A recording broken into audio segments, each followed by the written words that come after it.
ரிஷப ராசி அன்பு நேயர்கள் அனைவருக்கும் வணக்கங்க. எல்லோரும் இன்புற்றிருப்பதை தவிர வேறு ஒன்றும் அறியேன். பராபரமே. என் அன்பான உறவுகளே, நண்பர்களே, என் சகோதர சகோதரிகளே, அனைவருக்கும் இனிய புத்தாண்டு நல்வாழ்த்துக்கள்.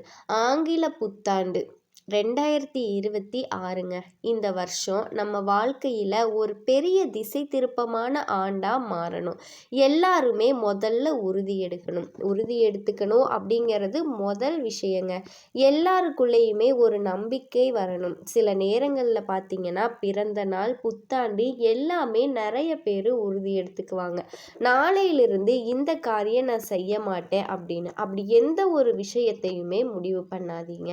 எந்த ஒரு விஷயத்தையுமே 2026ல் நான் நாளையிலிருந்து இதை செய்ய மாட்டேன்ப்பா அப்படின்னு தயவு செஞ்சு முடிவு எடுக்காதீங்க. காரணம் என்னன்னா அதை நம்மளால் நிறைவேற்றவே முடியாதுங்க. காலத்தின் பால் நான் தலை வணங்குறேன் அப்படின்னு சொல்லுங்கள். இந்த தேர்தல் எல்லாம் பார்த்தீங்கன்னா அரசியல் கட்சி தோத்துட்டாங்கன்னா என்ன சொல்லுவாங்கன்னா, அரசியல்வாதிகள் சொல்லக்கூடிய ஒரே ஒரு வார்த்தை, தன்னோட கட்சி தோத்ததுக்கு அப்புறமா மக்களினுடைய எண்ணத்துக்கு வாக்குகளுக்கும் நான் மதிப்பளிக்கிறேன் அப்படின்னு சொல்லிடுவாங்க.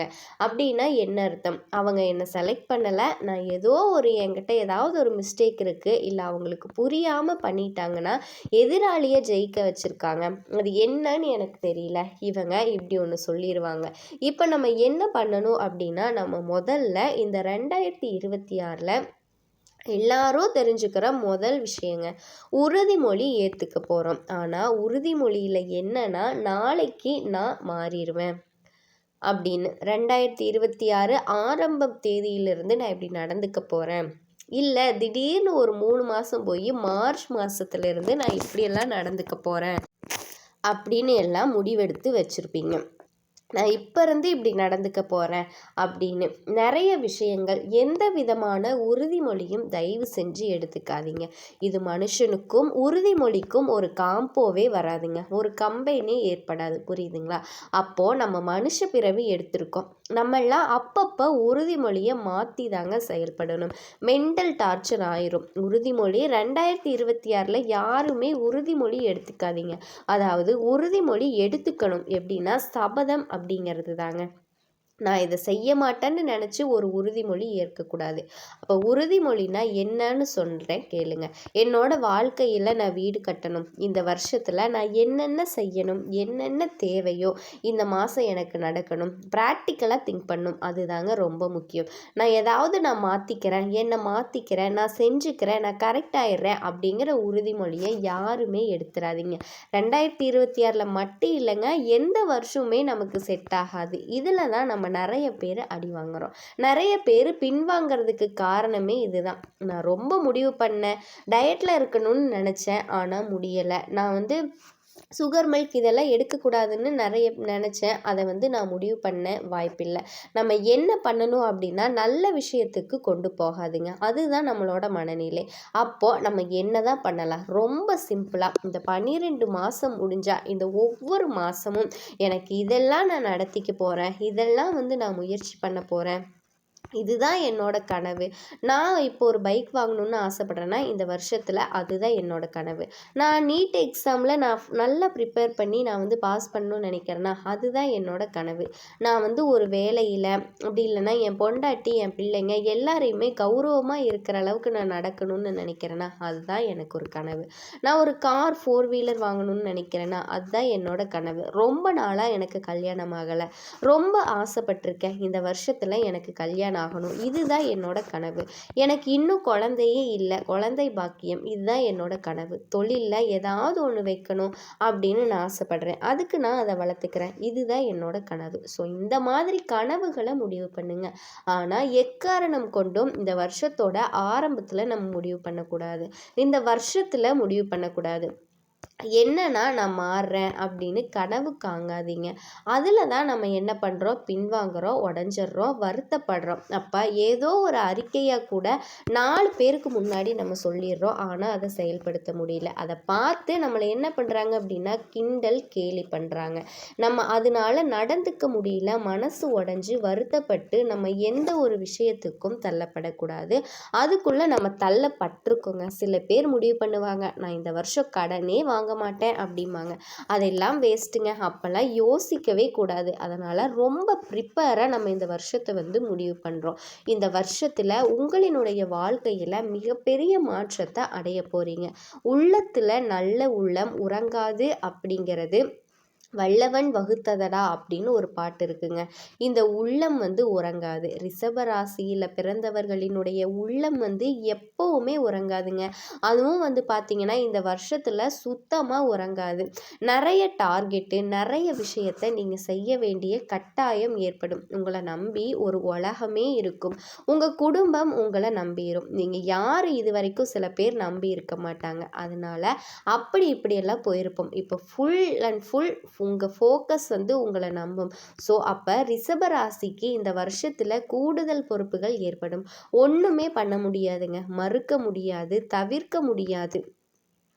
அப்போது நிறைய பேர் உங்களை நம்புவாங்க. அப்போ அந்த நம்பிக்கையை நீங்கள் காப்பாற்றணும். இல்லைனா நம்மளுடைய கௌரவம் குறையும். ஸோ கௌரவத்தை குறைக்காம ஆண்டவன் உங்களுக்கு ஹெல்ப் பண்ணுவார். அதனால் நீங்கள் என்ன பண்ணணும் அப்படின்னா ரிஷப ராசிக்காரர்கள் முன்னெச்சரிக்கையாக ரொம்ப பர்ஃபெக்டாக பிளான் எல்லாம் போட்டு சக்ஸஸ் பண்ணுங்கள். கண்டிப்பாக கீழே இறங்க மாட்டீங்க. தோல்வி அப்படிங்கிறதே ஏற்படாதுங்க. மனசில் ஒரு திடகாத்திரத்தில் நம்பிக்கையை ஏற்படுத்திக்கோங்க. இடமாற்றம் நினைக்கிறவங்களுக்கு இடமாற்றம் ஏற்படும். ஏதாவது ஒரு இடத்துல இடம் மாறிடணும் அப்படின்னு நினைக்கிறீங்கன்னா அது பெஸ்ட்டாக நடக்குங்க. அதுவும் பார்த்திங்கன்னா சில பேர் ப்ரமோஷன் எல்லாம் எதிர்பார்க்குறவங்க, உயர் பதவிகளுக்கு போகிறவங்க, தேவையான இடமாற்றங்கள், தேவையான ஊருக்கு போகணும்னு ஆசைப்படுறவங்க, நான் வெளிநாடு சம்மந்தமாக இருக்கேன், வெளிநாட்டில் எனக்கு ஏதாவது கிடைக்கிற மாதிரி இல்லை, நான் லைஃப்பில் விட்டுட்டு சொந்த நாட்டுக்கே போயிடலான்னு நினைக்கிறவங்களுக்கு எல்லாமே இது ஒரு நல்ல டைமுங்க. அப்படி நீங்கள் வெளிநாடை விட்டுட்டு சொந்த நாட்டுக்கு வந்தீங்க அப்படின்னா பெஸ்ட்டாக இருப்பீங்க. அதாவது வெளிநாட்டில் பிரச்சனையாக இருந்து, வேலையில் பிரச்சனையாக இருந்து எனக்கு சக்ஸஸ் பண்ண முடியல சார், இதுக்கப்புறம் நான் போனால் தான் நல்லது அப்படின்னு உங்கள் மைண்டில் வந்துடும். அப்போ அந்த மைண்டில் வந்துருச்சுன்னா கண்ணை மூடிட்டு நீங்கள் என்ன பண்ணுவீங்கன்னா உள்நாட்டில் வர்றதுக்கு முயற்சி பண்ணுங்கள். அதுக்கப்புறமா வெளிநாட்டில் இருந்தீங்க அப்படின்னா கடன் அதிகமாயிரும். பொருளாதாரத்தில் நீங்கள் இன்னும் வந்து கடனை வாங்கி வெளியில், அதாவது சொல்லுவாங்க இல்லையா, வரட்டு கௌரவத்துக்காக வெளியில் இருக்கிற மாதிரி ஆயிரும். அதுக்குள்ளே இறங்கிடாதீங்க. அதனால இடமாற்றம் அப்படிங்கிறது நல்லதுங்க. நல்லதுன்னு நினைக்கிறவங்களுக்கு, அதாவது நீங்கள் ஏதாவது நல்ல விஷயங்கள் நினச்சிங்கன்னா கண்டிப்பாக நடக்குங்க. முக்கியமாக பார்த்தீங்கன்னா ரத்த உறவுகள், பிளட் ரிலேஷன்ஷிப்னு சொல்லுவாங்க இல்லையா, அவங்கக்கிட்ட ரொம்ப ரொம்ப கவனமாக இருக்கணுங்க. சில பேர் வந்து பார்த்தீங்கன்னா இந்த முக்கியமாக நல்ல காரியங்களில் நம்ம கௌரவத்தை கெடுக்கிறதுக்கு முயற்சி பண்ணுவாங்க. உங்கள் வீட்டில் சுப காரியங்கள் நடக்கும். உங்கள் வீட்டில், உங்கள் பங்காளிகள் வீட்டில், நண்பர்கள் வீட்டில் நீங்கள் கலந்துக்கிற மாதிரி ஏற்படும். அப்போ பார்த்தீங்கன்னா உங்கள் பிளட் ரிலேஷன்ஷிப் எங்கேயாவது பார்த்துட்டிங்கன்னா அவங்கக்கிட்ட எல்லாம் ரொம்ப உஷாராக பேசுங்க. அவங்க ஏதாவது ஒரு வாயை கொடுத்தாங்க அப்படின்னா அந்த வாய்க்கு நீங்கள் பதில் சொல்லி அதில் மாட்டிக்காதீங்க. சண்டை போட்டுட்டு இல்லைன்னா காரில் வரும்போது ரொம்ப மனசு கஷ்டத்தோட வருத்தத்தோடு நம்ம பேசிட்டு வர மாதிரி இருக்கும். இப்போ இதுக்கு உஷாராக இருக்க என்ன பண்ணிடலாம், பேசும்போதே நம்ம என்ன பண்ணணும், அவள் என்ன கேள்வி கேட்டாலும் அந்த பதிலை தான் அடித்து கேட்பான்டா, அந்த பதிலை சொல்லவே கூடாது அப்படிங்கிற மாதிரி நம்ம முடிவில் இருக்கும். அதனால் வந்து மேக்சிமம் உறவுக்காரர்கள் பிளட் ரிலேஷன்ஷிப்பை வந்து இந்த வருஷத்தில் சந்திக்கிறத வந்து நீங்கள் தவிர்த்துக்கோங்க. அப்படியே பார்க்குறீங்க, ஒரு விஷயத்தை பண்ணுறீங்க அப்படின்னா பேசிட்டு சீக்கிரமாக வந்துடுங்க. திருமணம் கை கொடுங்க, கல்யாண விஷயங்கள் கை கூடும், ஏதாவது விசேஷங்கள் எல்லாமே கண்டிப்பாக அமையும். சொல்லுவாங்க இல்லையா, குழந்தை இருக்கா, ஏதாவது விசேஷம் இருக்கா அப்படின்னு கேட்பாங்க இல்லையா, கல்யாணமானவங்க பார்த்து அந்த விசேஷம் இருக்கா அப்படின்னு சொல்லக்கூடிய காலம். மறுமணம், இந்த 2வது மேரேஜ் எல்லாம் எனக்கு நடக்கலை, செகண்ட் மேரேஜை லைஃப்பில் நான் சக்ஸஸ் ஆகலை, நான் வந்து டைவர்ஸ் பண்ணிட்டேன், நான் சிங்கிளாக இருக்கவங்க, டிவோர்ஸ் ஆனவங்க, உங்களுக்கு எல்லாமே திருப்பி வந்து ஒரு கனெக்ஷன், நல்ல கனெக்ஷன் கண்டிப்பாக ஏற்படுங்க. ஆனால் ஒன்று என்னென்னா தப்பான வழியிலையும் எந்த ஒரு யோசனையும் பண்ணிடாதீங்க. கொஞ்சம் கவனமாக இருந்தீங்க அப்படின்னா வாழ்க்கை வந்து நல்லா இருக்குங்க. ரிஷபராசிக்காரர்கள் ரொம்பவே ரிஷபராசி அன்பு சொந்தங்கள் அனைவருக்கும் வணக்கங்க. தாய் சொல்ல தட்டாதவங்க, பூமி தாயை போல நிலச்ச மனம் கொண்டவங்க. தமிழில் சொன்னால் புலவர் ராசின்னு சொல்லுங்க. தன்னம்பிக்கை நிறைஞ்ச ராசி. தோல்வியே வந்தால் கூட இவங்களோட முகத்தில் சிரிப்பு மட்டும் எப்பவுமே போகவே போகாதுங்க. சிரிப்போடு நிற்கிறவங்க. உழைப்பால் செல்வத்தை உருவாக்குற ராசி. யாரை தாங்க சொல்கிறோம்? நம்மளோட ரிஷப ராசியை தாங்க. கடினமான உழைப்புக்கு சொந்தக்காரங்க. எவ்வளவு கஷ்டம் வந்தாலும் தன்னோட கஷ்டத்துக்கும் நஷ்டத்துக்கும் யாரையுமே குறை சொல்ல மாட்டாங்க. நான் இனி கஷ்டப்படுறேன்னா அது என்னோட பொறுப்பு தான்ப்பா அப்படின்னு சொல்லக்கூடியவங்க. ஒரு நாளும் மற்றவங்களோட வளர்ச்சியை பார்த்து பொறாமப்படாதவங்க. தன்னோட வளர்ச்சியை கூட மற்றவங்களுக்காக விட்டு கொடுக்கக்கூடியவங்க. ரிஷபராசியோடைய வாழ்க்கையில் இப்போ இந்த பதிவு உங்களுக்கு எதனால தெய்வீக ஒளியால் உங்கள் வாழ்க்கை பிரகாசிக்க போகுது அப்படிங்கிற விஷயத்தை தெளிவுபடுத்தக்கூடிய பதிவாக தாங்க இருக்க போகுது. அது ஒரு யோகங்க. அரிதான யோகம் ஒன்று உங்களுக்கு உருவாக போகுதுங்க. அதுதாங்க லக்ஷ்மி நாராயண யோகம். குரு வக்ரமடைஞ்சு மிதுன ராசியில் பயணம் செய்கிறதால ரிஷப ராசிக்காரர்களுக்கு செல்வம் ப்ளஸ் காப்பு ப்ளஸ் உயர்வு மூன்றுமே ஒன்றாக சேரப்போகுதுங்க. அதிர்ஷ்ட நேரம் தொடங்க போகுது. இந்த லக்ஷ்மி நாராயண யோகம் அப்படிங்கிறத லக்ஷ்மி தேவருடைய செல்வ சக்தி, நாராயணனின் காப்பு சக்தி, இந்த ரெண்டுமே ஒரே சமயத்தில் செயல்படக்கூடிய சக்தி வாய்ந்த யோகம் இந்த யோகங்க.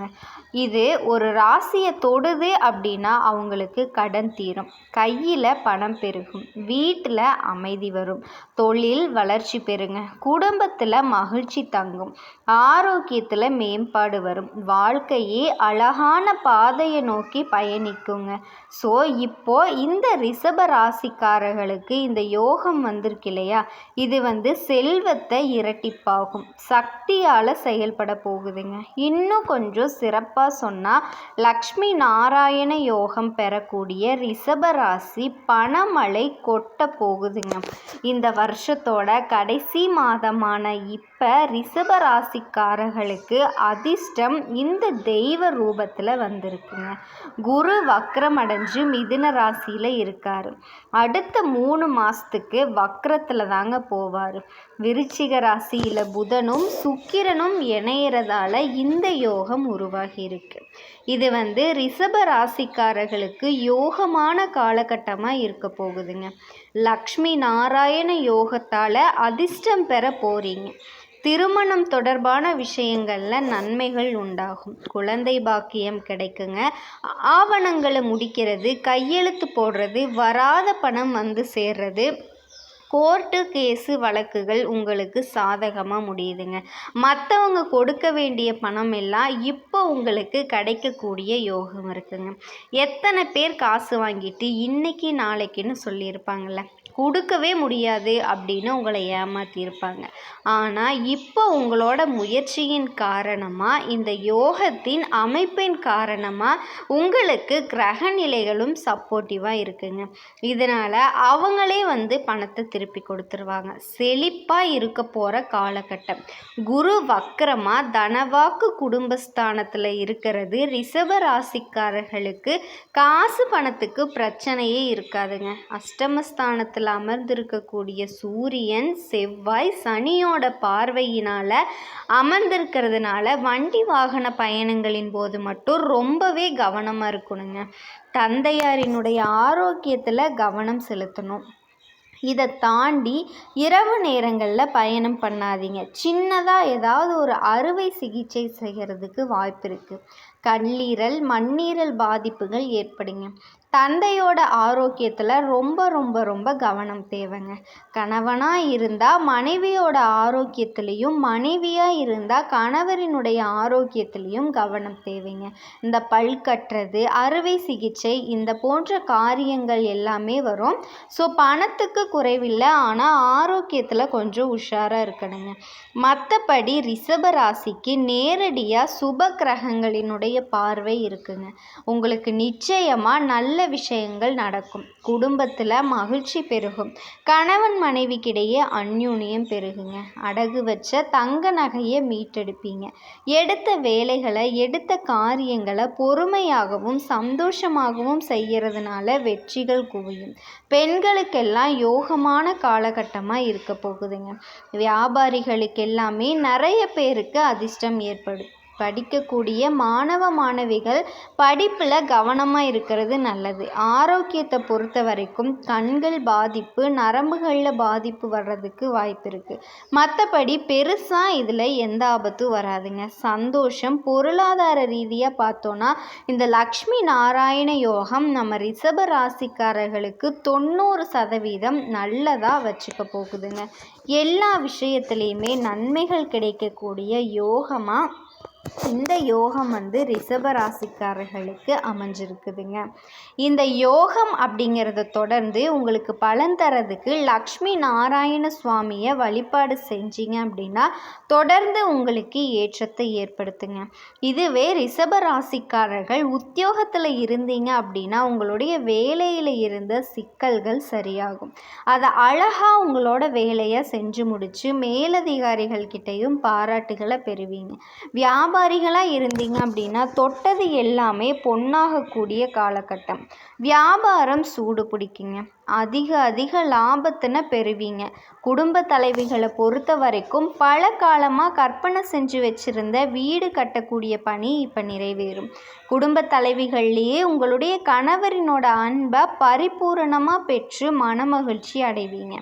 கலைஞர்களுக்கு பல காலமாக பட வாய்ப்புக்காக அலைஞ்சு திரிஞ்சிங்க இல்லையா, அதன் வெளிப்பாடு இப்போ நல்ல கதாபாத்திரம் கிடைக்கும். படிக்கக்கூடிய மாணவ மாணவியர்களுக்கு சக மாணவர்களினுடைய ஒத்துழைப்பு இருக்குங்க. யார்கிட்டையுமே தேவையற்ற சண்டை சச்சரவுகள் எல்லாம் ஈடுபட வேணாம். படிப்பில் மட்டும் கவனம் செலுத்துங்க, ரொம்ப நல்லதுங்க. அதே மாதிரி இந்த உத்தியோகத்தில் இருக்கிறவங்களுக்கு கூட நல்ல வேலை பார்க்குறவங்க உங்களுடைய வேலையை பகிர்ந்துக்குவாங்க. ஒரு குடும்பம் மாதிரி பழகுவாங்க.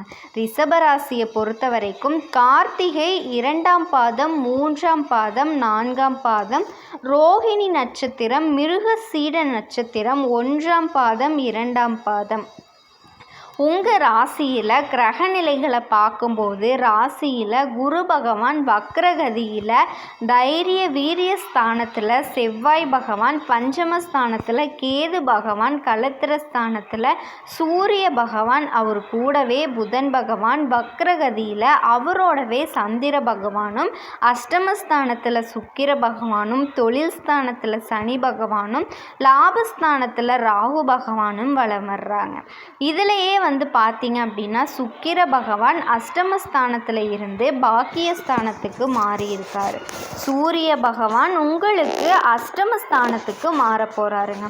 சுக்கிர பாக்கியம் இருந்து தொழில் ஸ்தானத்துக்கு மாற போறாரு. இதனால நீங்கள் செய்யக்கூடிய காரியங்கள் எல்லாமே வெற்றி பெறுங்க. எந்த ஒரு விஷயத்தையும் உணர்ச்சி வசப்படாமல் நிறுத்தி நிதானமாக செய்கிறது ரொம்ப ரொம்ப நல்லது. எதை செஞ்சாலும் சரிங்க, யார்கிட்ட பேசினாலும் சரி எச்சரிக்கையாக இருக்கணும். அதிக முயற்சி செய்ய வேண்டியது இருக்குங்க. எதை செஞ்சாலுமே குருவோட பார்வையால் எல்லா தடைகளும் விலகுங்க. தொழில் வியாபாரம் தொடர்பாக நல்லது நடக்கும். மற்றவங்களினுடைய செயல்பாடு உங்களுக்கு கோபத்தை தூண்டுற மாதிரியே இருக்குங்க.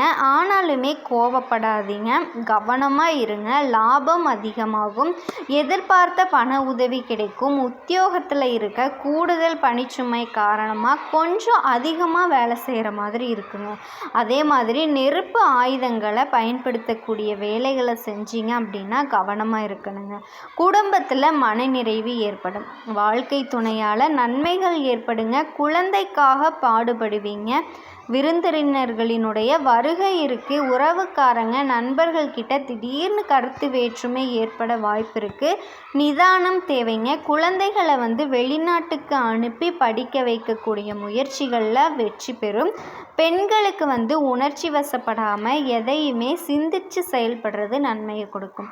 கடின முயற்சியோட பேர்லேயே காரியங்கள் வெற்றியை தருங்க. அரசியல்வாதிகள் உங்களோட கட்சியினோட தொண்டர்களும் சரி மேலிடத்திற்கும் சரி நெருக்கமாவீங்க. மிகப்பெரிய உதவி